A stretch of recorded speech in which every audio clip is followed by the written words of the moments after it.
Mga magulang, huwag na kayong mag-alala, ha? Huwag niyo na ipakita sa TV yung magulang. Ayoko naman kayong bibigyan ng kaiyan.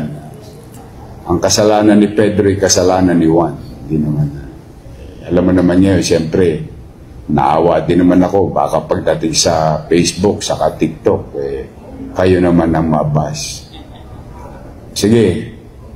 Ngayon, ang gagawin mo, ewan ko kung nasa kalsada ngayon si Kenneth alamin nyo na lang kung nandyan si Director Kenneth, kailangan namin ng malalakas ang katawan para maghakot ng basura.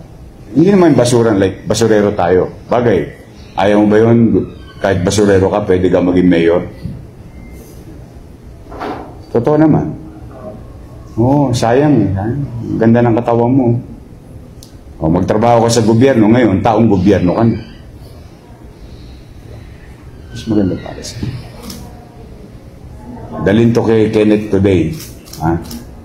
Pero simula ngayon, kasi pag tenest naman kita, talaga magpa-positive ka. Most likely, dahil sabi mo, tumotorot. Kailan ka huling bumiyahe? Nakaraang linggo, o di sariwa pa sa dugo mo yun. Paglabas ng ihi mo, malamang, may methamphetamine pa dyan. Pero, I'll give you a chance. I just wanted to be just. Pabuti naman, nag-cooperate kayo ngayon. Na inimbitahan kayo ng pulis. Tigilan nyo. Chief of Staff, Cesar, dalhin to kay Kenneth. Smart. O, entrego nyo to sa magulang nila. Buo nyo nakuha, buo nyo isoli sa magulang. Yung magulang, Toits, ni Aaron, dalhin sa opisina ni Kenneth, mag-apply ka na ngayon. Kasi hiring kami ng mga ilang tao.